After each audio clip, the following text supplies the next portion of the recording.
Match কিংবা series জয়ের পর বাংলাদেশ ক্রিকেট বোর্ডের পক্ষ থেকে ক্রিকেটারদের বোনাস দেওয়ার যে পুরনো রেওয়াজ এবার সেটি বদলে যাওয়ার ইঙ্গিত মিলেছে।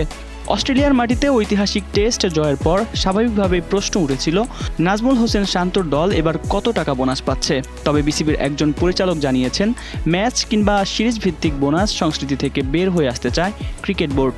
নতুন পরিকল্পনা অনুযায়ী কোনো নির্দিষ্ট ম্যাচ বা সিরিজ জয়ের জন্য আলাদা করে বোনাস না দিয়ে বছর শেষে ক্রিকেটারদের সামগ্রিক পারফরমেন্স বিবেচনা করে পুরস্কৃত করার কথা ভাবা হচ্ছে। এমন সিদ্ধান্তের ইঙ্গিত অবশ্য আগেই দিয়েছিলেন বিসিবি সভাপতি তামিম ইকবাল। তার মতে প্রতিটি সিরিজ জয়ের পর বোনাস ঘোষণা এবং প্রতিটি সিরিজ শেষে ক্রিকেটারদের নিয়ে আলাদা প্রশ্ন তোলার সংস্কৃতি ক্রিকেটের জন্য ভালো নয়।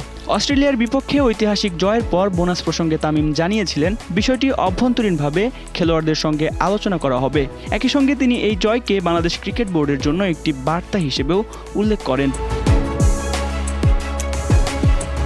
প্রসঙ্গত, ডারউইনে 2 টেস্ট সিরিজের প্রথম ম্যাচে অস্ট্রেলিয়াকে 9 উইকেটে হারিয়েছে বাংলাদেশ।